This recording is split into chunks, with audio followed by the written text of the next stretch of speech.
In our last video, we talked about why to start with HaMeiniach or HaMafkid and the importance of starting learning Gemara with that. Very much encourage that one should watch it.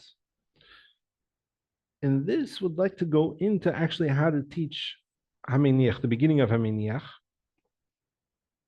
And this was based on discussion that I had with a few mechanchim, and they were discussing how do you teach this, how do you teach that, and these are things that we've taught with a lot of explanation in online Cheder, TorahChinuch.com.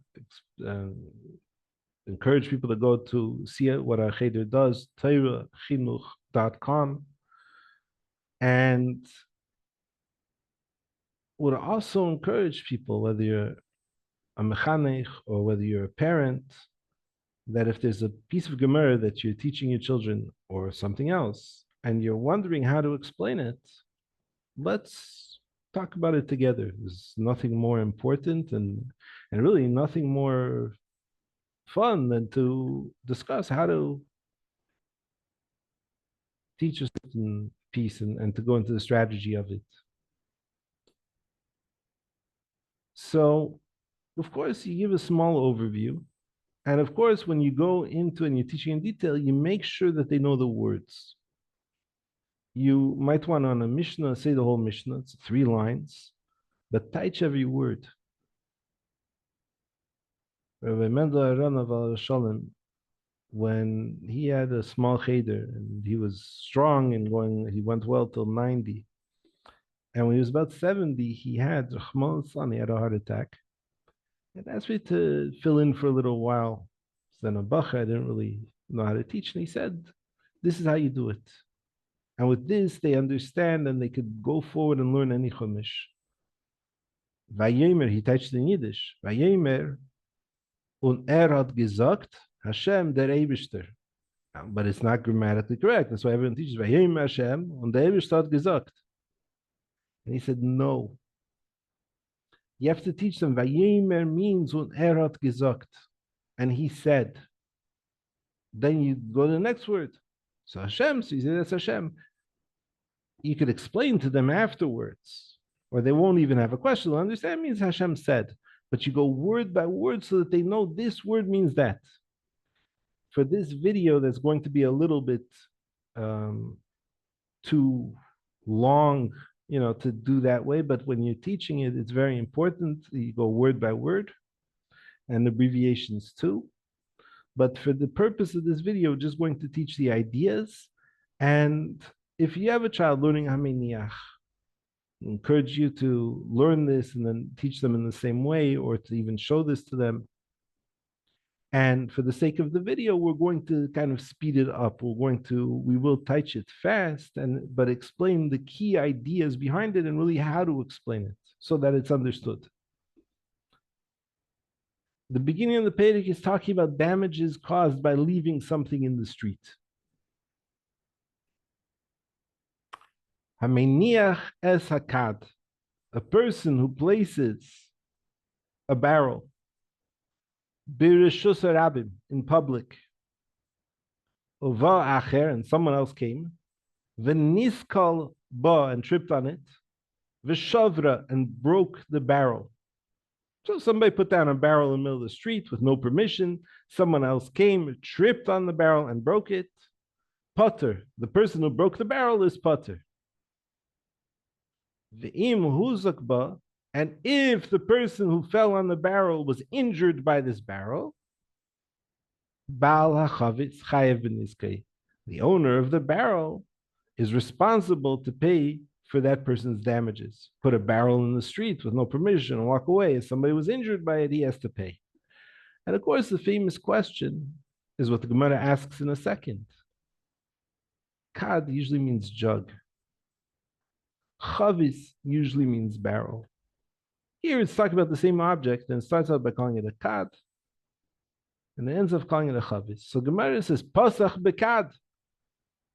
The Mishnah opened up, started with the word kad, describing the object that was left in the street as a kad. V'siyem b'chavis. And the Mishnah ended off calling that same object the chavis. It doesn't say there was a switch in objects. A person put a kad in the street. If somebody fell on it, they're putter for breaking it.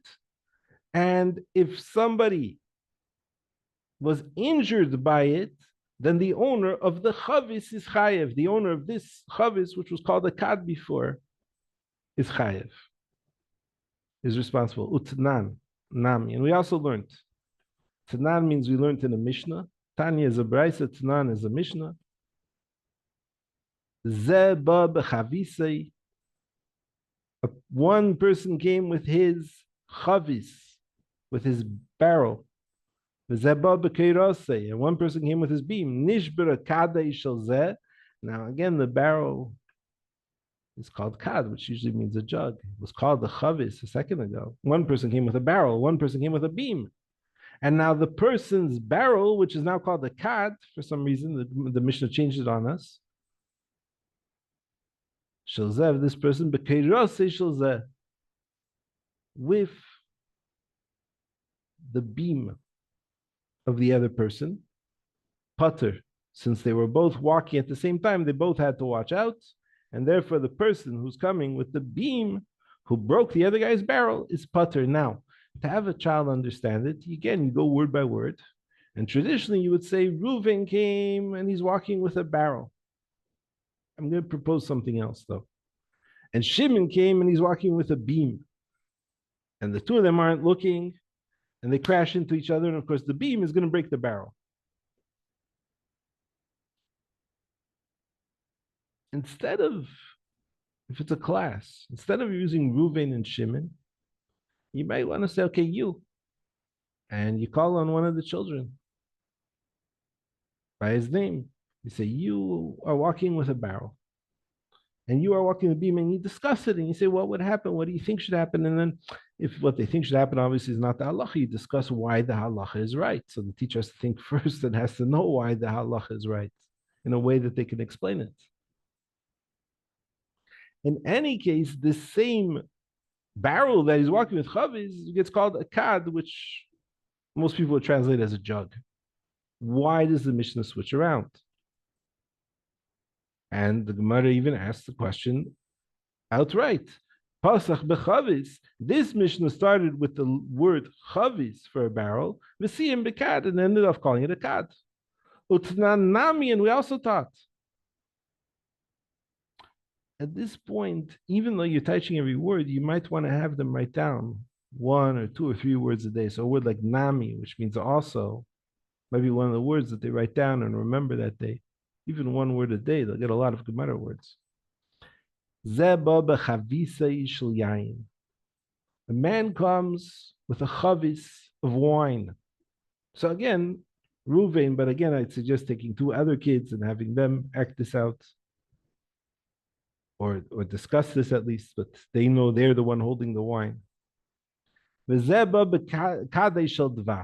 one person is holding a kad, usually translated as a jug, of dvash of honey. All of a sudden, this kad of dvash is called the chavis, but that's not the only thing that happened to it. It cracked. And it doesn't change from being a jug to becoming a barrel just because it cracked.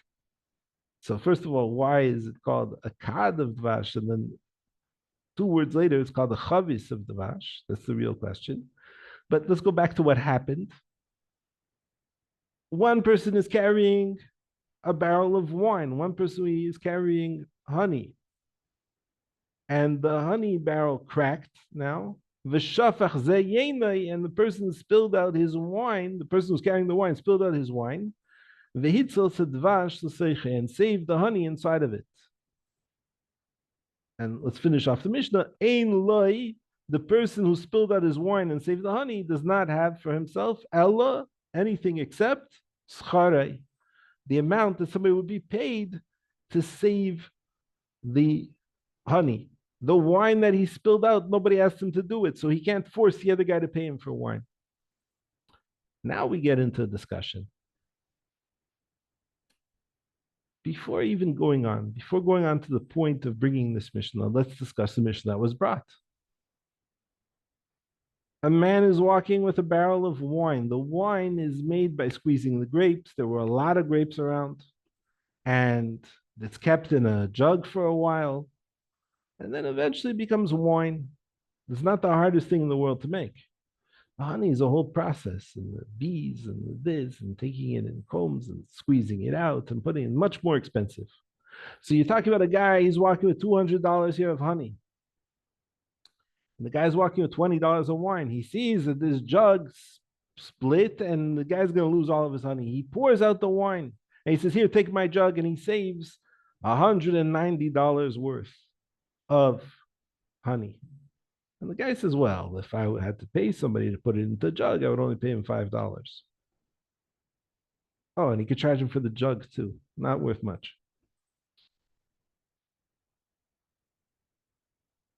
If he doesn't pay him for the wine that he spilt out, no one's going to help him again.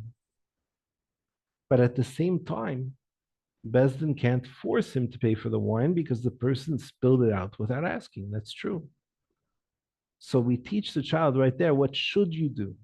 And then the child will ask, well, why is the halacha difference? You say, because there could be other scenarios. You could have that the person who had the honey is very poor, and the person who had the wine is rich, and he doesn't want to be paid for the wine. And or the judge then might say, look, you don't really have to be paid for the wine. Aside from that, even if the person's doing the wrong thing, the judge can't tell him. The judge can tell him, you should pay the person for spilling out the wine. But if the person says, no, I'm not going to, I don't have to, the judge can't force him to do the right thing when it's not stealing. He can't force him to go above the letter of the law necessarily. Sometimes there's many things people should do, and we can't force them to do it, and it would be wrong even to force them to do it. But we should know what to do, and we should know that in life the most important thing is always to do the will of Hashem, and that goes above the letter of the law. And then, without teaching Elam Metzias, for all the reasons we explained in the first video, not to start with Elam Metzias, you could tell them that it says indeed in Gemara, in Elam Metzias, which they'll learn eventually, in the second Perek of Bava Metzia, that the Beis HaMikdash was destroyed because they didn't go above the letter of the law. It's fine. But you see from these cases that a person won't succeed unless he goes a little bit above the level of the law. Who's going to save his honey again if he doesn't pay the guy for the wine? In any case, this honey barrel started out as a kad, seemingly a jug of honey, and then is referred to as a barrel of honey. So again, you have this thing, pasach bekad v'sim bechavis. The Mishna starts out calling the same object a kad and ends up calling it a chavis. Amar Rav Papa explains, hainu kad, hainu chavis. A kad is a chavis. At this point, we have to explain. Meaning, okay, sometimes a barrel will be called a chavis or a kad. And sometimes a jug will be called a kad or a chavis. Usually the jug is called the kad. Usually the barrel is called the chavis. Now, today, we're able to show, and encourages with everything when it comes to different ancient coins, as much as possible, to prepare ahead and to show, look, this is an ancient barrel. It's pottery. You could discuss why it's pottery. They didn't have machines and ways to take all kinds of stuff. If you wanted to get metal, it was hard work. So if you want a wood barrel that's hard enough, never mind surrounding it with metal to protect it, it was much easier to make these jugs. Even if the jug broke, you could fix it afterwards, you could patch it up. And it was easier to make 100 jugs maybe than it was to make one barrel of today's barrels. And these are the jugs. If anything, the barrel's bigger, but not as easy to use. And the jug probably keeps things fresher by letting in a possibility for less air. It's important to point out here also, if you learn this on your own, the Taisvis, you're not going to teach the child who's just starting to learn inside the Taisvis, but unless they're exceptional by today's standards, but you could tell them that Tosfos says that obviously it's talking about a jug and a barrel that are worth about the same amount, because if it was a barrel that was worth $100 and a jug that's worth 10 and the guy paid 10, obviously he means a jug. And if he paid 100, obviously he wants a barrel. In any case, when it answers, Rav Papa's answer, Hainu kad, Hainu chavis. Kad is a chavis, chavis is a kad. And this is why there are three Mishnayos, at least, that switch around the words to give you this point. The Gemara asks, L'may nafka mina, what do we learn out from it? But again, when you're teaching it, I would teach the meaning of the word, L'may, for what? Nafka comes out, mina, from it. But what does it mean? For what comes out from it? It's an expression. What do we learn from this? The Gemara, the Mishnah is not here to teach vocabulary. And every word of the Mishnah teaches us something profound. And every word of the Mishnah you can learn many halachas from. You could even go into, it's not beyond the kid, sometimes it's behind us, it's not beyond the kid, to tell them that the Tanaim were in touch with the root of their souls. And that's why the ones who came from Hashem's chesed were always the ones who said, okay, this thing that we're not sure about, here we found a way to make it pure, to make it okay. And the ones who came from Gevura, from Hashem's strictness, said, no, if we're not sure about it, we're going to be strict. They were in touch with the will of Hashem on so many different levels. And each one in the way they were meant for.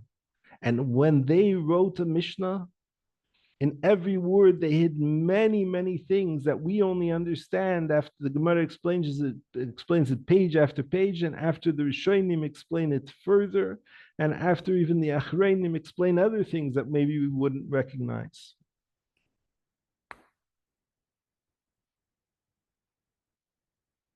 So the Gemara answers, what practical thing do we learn from this? L'mekach u'mimkar, for business. Now, 1 second. If I'm selling a chavis and everyone understands a chavis to be a barrel, and somebody buys from me a chavis, am I allowed to give them a jug? Of course not. So that's what the Gemara asks. Hey, how dame? How is this so? And again, you could say, dame is how is it compared to, but explain that that's an expression that means, how is this so? By the way, the child might be thrown off that the literal meaning of each word, which is important because the words come up again, is different from the expression. So here's where you can explain to the child that we do this in English too. If I ask somebody, how are you? I'm not asking how he came about into being, which is what the literal meaning of the word would mean. If I ask him the colloquial, what's up? I'm not asking him what color is the ceiling. And then you go back there, you explain that, hey, chedame, you touch each word. How is this like? And you explain this expression, meaning, how does this work? Ilema, if you say ba'asra in a place, the kada leikaru chavis, that a jug is not called a barrel, or a kad is not called a chavis. The chavis and a barrel leikaru kada, and the barrel is not called a kad. Leikaru law, it's not called that. So if everyone in the area calls a chavis a barrel, that's it. No. Sricha, you need this teaching. Here's a thing to point out, that usually when the Gemara says this expression, loy tzricha, it doesn't mean it's not needed. Loy, no, not the way you understand. Tzricha, it is needed. There's a comma between the two words. The ruba karu la lekada kad. Most people call a jug kad. Or lechavisa chavisa. And they call a barrel chavisa. 1 second, we're talking about a kad and a chavis. The child's going to realize this. Now we're talking about a kada and a chavisa. So you tell them an interesting thing. And when I taught it in seminary, by the way, it helped them a lot. And I said, nobody's ever showed us this before. If there's a word in Aramaic you don't understand and it ends with an aleph, the first thing is take off the aleph. Or take off the sav aleph in some cases. And then you get the word. Kada is kad in Aramaic. Chavisa is chavis in Aramaic. So back to the answer. It's talking about a place where most people call a jug a kad, and a barrel a chavis. The ikonami, but there are also, it's a minority, but it's a minority that's there and that's real and that you can count. The karu lachavisa kada, they call a barrel kada, or lekada chavisa, and they call a jug a chavis. Mahu de tema, what one think, and again, you touch it literally. What is there to say? What might one think to say? Zil go basar after ruba the majority. Kamashmalon. This teaches us, and I will touch again the wording. Ka, this here. Mashma makes heard lon to us, meaning this teaches us. This Mishna and the other two Mishnayos that change around the word kad with chavis teach us the ein hirchin b'mamein, that we don't go with money achar harayv. According to the majority, we believe the store owner when he legitimately says that I think, and I call when I say chavis, I'm talking about a jug, and I didn't know that you wanted a barrel. Now we have to explain to the child, what do you do? Okay, they disagree. And we don't go according to the majority. So what do? We always leave the person out. So we explain, first of all, the law. If I paid him already for the chavis and I didn't specify, and he comes, he delivers me a jug, I have to accept it, because some people in the city, an established amount of people in the city, when they say chavis, they mean a jug. So I have to accept it, at least according to the strict letter of the law. And if I haven't paid already, and he comes and he delivers me, I told him to bring me a chavis, and he brings me a barrel, and I say to him, I meant a jug. Well, he should have checked on that before. But is that the way to do business with somebody? No. We can't go according to the strict letter of the law, because that's going to be the last sale the man makes, if he's going to be so strict on it. And that might be the last time that anyone wants to deliver to him and take a chance, if he's going to be so strict. So there is room to work it out. Each one should try to go a little bit beyond the letter of the law to work this thing out. And indeed, if there's no problem, then just switch it. But we also have to know what the law is to see what a person's obligated to do. And again, we can't tell somebody, we can't force somebody to do what's right. Or somebody might say, you know what? If it's the law, I mean, I would rather have a barrel, but if this is the law, I'm going to accept a jug. So we have to know what the law is. I'm not going to make the other person go above the letter of the law. That's praiseworthy already. So when a child asks, well, if he should go above the letter of the law, why is the law like this? Maybe the person's poor and he's not going to tell him to go above the letter of the law. He just wants him to follow the law, the other person. So it could be a whole discussion, an in-depth discussion. You play it out and discuss it. Always what the law is true. Always what Hashem says is true. And sometimes Hashem is telling you, this is the law, but I want you to go above the law. And that itself is a pasuk. And it's pasuk that's brought down in HaMafkid. V'asisa yoshev v'atoiv. You should do above the level of the law. Rashi explains over there. It's a pasuk in Parshas V'eschanan, that this is going lifnim mishus adin. Zupshara lifnim mishus adin, to go above the letter of the law and to work things out. And in HaMafkid, we see where it's actually sometimes the actual halacha. In the next video, Be'ezus Hashem, will discuss how to teach certain concepts in HaMafkid. Before we end off, the next piece goes back to the Mishna and analyzes it. And it's important to go through each of the shittas and see how each one is in the Mishnah. So, Be'ezus Hashem, if there's a desire, we could even go through the Perek and how to learn each part. But take a look at ChederChinuch.com. Be in touch. You could send questions to onlinecheder@gmail.com. And very glad to go over any piece of Gemara and see how we can teach it to the most, and do the most important thing, to raise our kids in the Torah true way and to bring light and godliness into the world and redemption.